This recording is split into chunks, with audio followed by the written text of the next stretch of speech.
Welcome back to Kristen's Epic Adventures. Today we're continuing our series on the best thing about each class in the player's handbook, in my opinion. Today we're working on Sorcerers, so make sure you subscribe to our channel so you don't miss any videos. Hit the notification bell so you know when they're posted. And if you found this content helpful, share it on your social media and give us a thumbs up so more friends can find us. Thanks.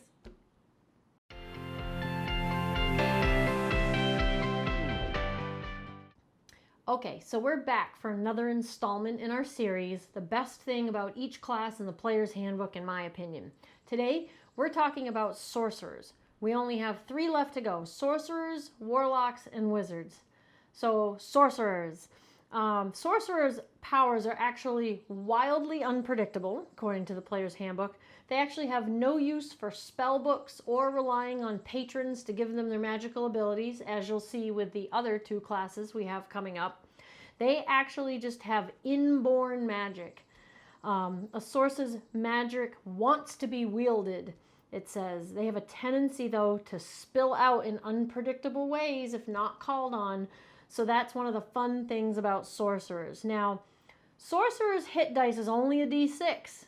They're pretty squishy. So they have to be very careful. These are not your tanks who are going to just run into the middle of battle like your barbarians or your fighters. These are your magic users are going to want to stay a distance from the combat and provide help with the combat via magical means instead. So they also are not even proficient in any armor. Sorcerers and these other magic wielders you're going to see mostly just wear like cloth robes, not proficient in any armor at all. So, but their magic is very powerful. So let's go over some of the things that sorcerers get in the beginning and some of the upgrades they get as they level up. And then we're going to go over what I think is the best thing about sorcerers. So obviously right at level 1 they get spellcasting, duh, because they're a spellcaster. They also at the beginning pick a sorceress origin. This is where they're going to pick between draconic bloodline or wild magic. Now draconic bloodline is just like it sounds. They have a dragon ancestor, either maybe a dragon parent or dragons way back, or somebody made a deal with a dragon at some point or whatever. But they have to do with the type of dragon that's in their bloodline and the type of breath that dragon can do, like whether it's acid, fire, cold damage, things like that. And again, the other option is wild magic. Now, second level, they get a cool feature called Font of Magic. This actually gives them sorcery points. Now, sorcery points are very similar to, you remember me talking about the superiority dice that Battlemaster fighters get? It's kind of similar, but Battlemaster superiority dice obviously do things with like your weapons and do more damage, while sorcery points allow sorcerers to like modify their magic in different ways. They get a pool of points to spend on different things, and these reset on a long rest. So there's a whole list in the player's handbook of really cool things that they can do with these sorcery points, and some of them are specific to whether they choose a draconic bloodline or wild magic. Now at third level they get meta magic, and this is actually what allows them to spend sorcery points on other things. Let me back up just for 1 second. Second level, when they get the sorcery points, I was going to say superiority dice, no.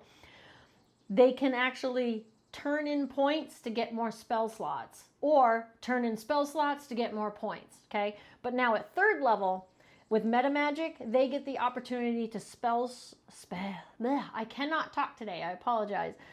They get the opportunity to spend sorcery points to do other things. Example of some of these things they can do is like changing a spell that normally is touch to a 30-foot range, re-rolling damage dice if you don't like the roll you got, or taking a spell that normally lasts 1 minute and making it last 24 hours, or even giving a foe disadvantage on a roll. So these are some of the things that you can like spend sorcery points on. But I think the best thing about sorcerers is choosing the wild magic origin, okay? Now, even with the draconic bloodline, like I said, you kind of have a dragon somebody made a bargain with a dragon in your family, or you may have a dragon parent or a dragon ancestor. You do get some cool things with that. Don't get me wrong. You get to actually have scales on your skin, no matter what race you are, which gives you a bonus to your armor class. And at 14th level, you can get those ever popular wings that I love. But after reading everything that wild magic does, that one ended up being my favorite. So let's go over what wild magic is. So if you're not from a draconic bloodline, but you're born with magic, you kind of have this wild, crazy magic. And it says that your magic comes from forces of chaos. This gets so interesting as far as role-playing opportunities and some of the fun, crazy stuff that you can do as a sorcerer. Now, it's everybody that gets the pool of sorcery points to spend on different things. So this is just extra. These are extra really cool things that you can do with the wild magic origin. Okay, so starting at level 1, you get a wild magic surge. Now what this is once per turn, when you cast a spell, the DM can ask you to roll a d20. If you roll a 2 or to 20, nothing happens, it's fine. But if you roll a 1, they're going to have you roll percentile dice to determine what kind of wild magic effect happened. And there is a table on page 104 of the Player's Handbook that goes over all these different types of weird magic surges that can happen to you. And I'm going to go over some afterwards, because there are things in there that are beneficial to you, there are things in there that are detrimental to you, and there are things in there that are just funny, and things in there that are just fun.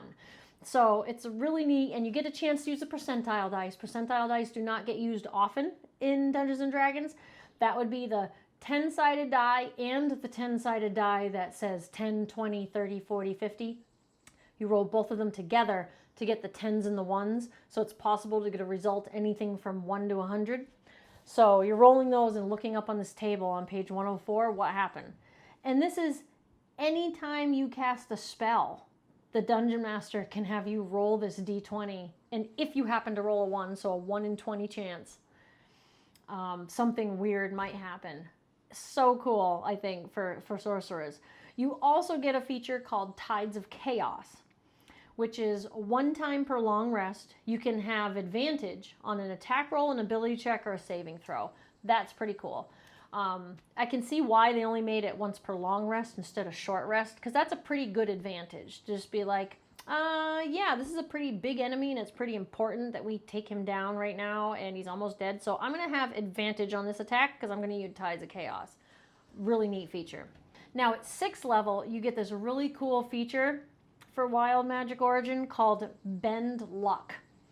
What this does is when another creature, whether they're a friend or a foe, makes an attack, an ability check, or a saving throw, you can use your reaction, spend 2 of your sorcery points, and also roll a d4 to affect that roll. Now, if it's a friend, it might be something you want to add a d4 to. If it's a foe, it might be something you want to subtract a d4 from. So that's a really cool feature too, and that's right at 6th level. That's still considered like the bottom of the mid-range levels, so you don't have to get up too high before you actually get that feature. I think that's a great one to have.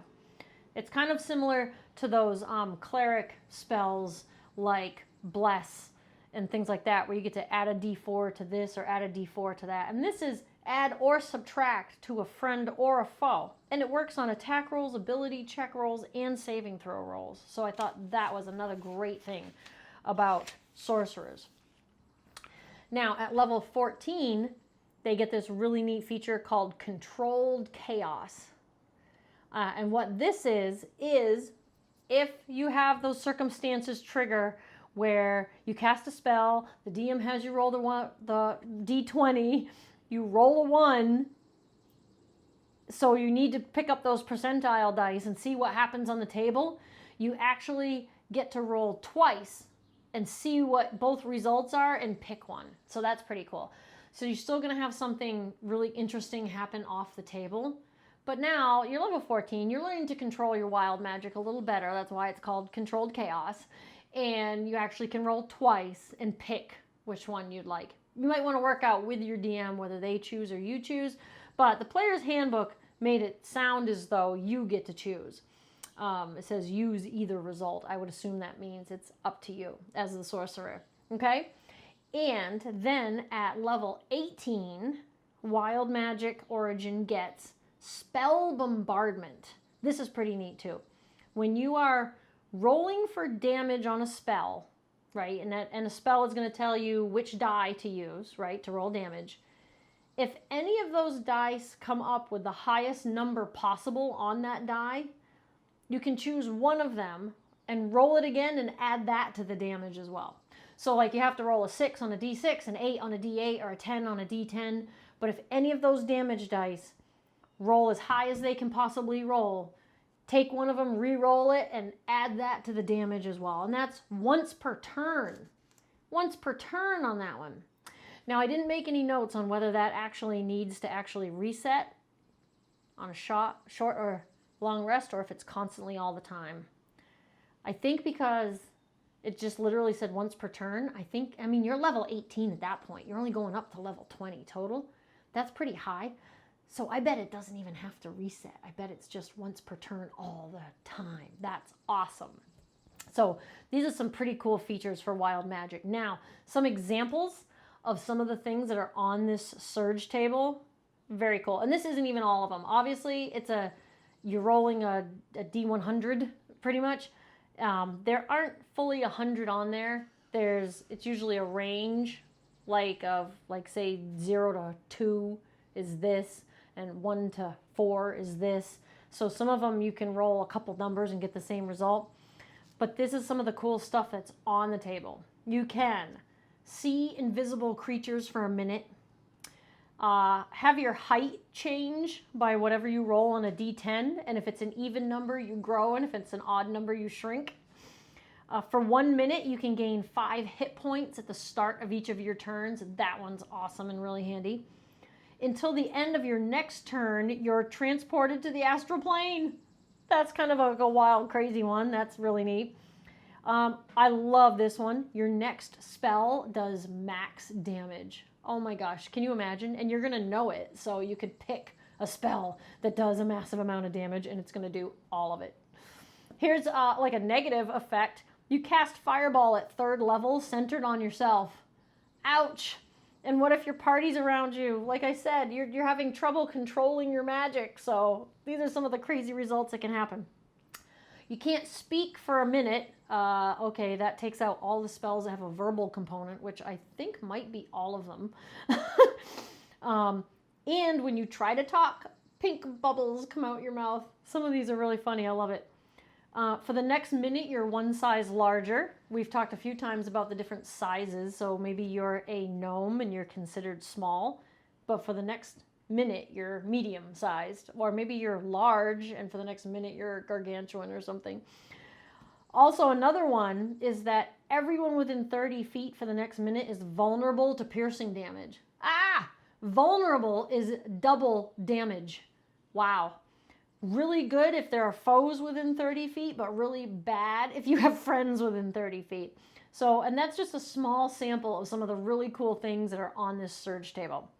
So I want to hear from you guys in the comments down below. Have you played a sorcerer? What do you think was the coolest thing about a sorcerer?